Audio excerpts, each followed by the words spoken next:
Hey YouTube. So you remember that time that I taught you all about the phyla I had to learn for my biology exam?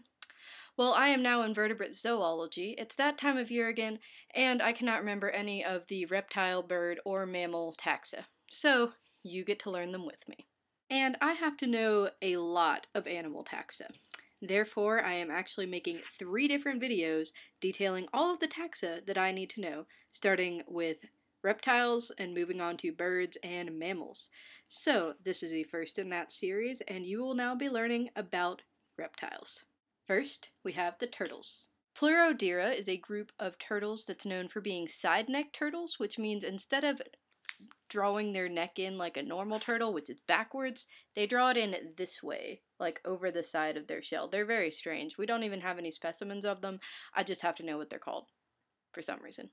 Next we have the Calidridae, which are the snapping turtles. Snapping turtles have a serpentine tail, very spiny shells, and a cruciform plastron. The plastron is the bottom part of a turtle shell, and it basically means that instead of being round, the plastron goes like this.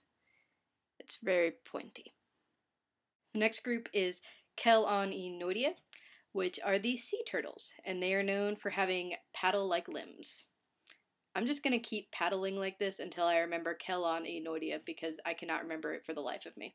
Next we have the Trionychoidea, which are the soft-shell turtles, which are generally known for being squishy, as well as the mud and musk turtles. Mud and musk turtles are known for having hinges on their plastron, 10 points if you remember where the plastron is, and they also have these little barbels on their chin.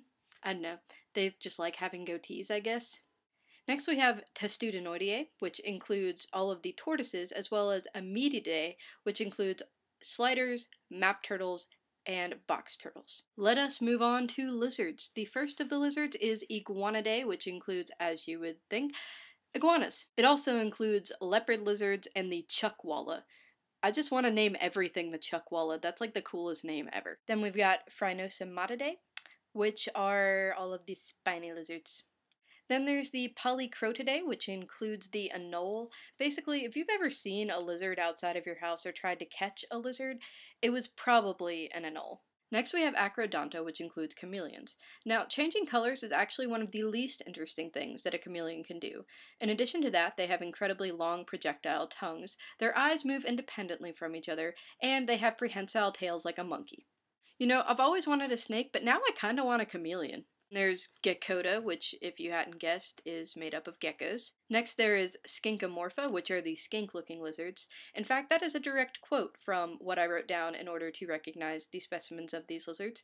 Skinkomorpha includes one of my favorite lizards, the giant tegu of South America, which I totally want one of, and they're completely adorable, and you should look up a picture of them. Then there's Anguimorpha, which includes a lot of different lizards, including the alligator lizard and the legless lizard.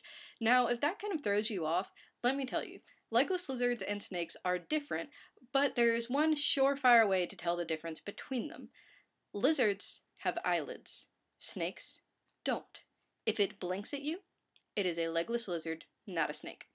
Last, in lizards, we have Amphisbaenia, which is kind of like a lizard, but more like an alien. They kind of look like a really big earthworm. Most of them lack limbs. They burrow. They don't really have well-developed eyes. They're just generally really strange. So fortunately, for the time's sake of this video, snakes only have one group, Serpentes. All snakes are in one group. The end.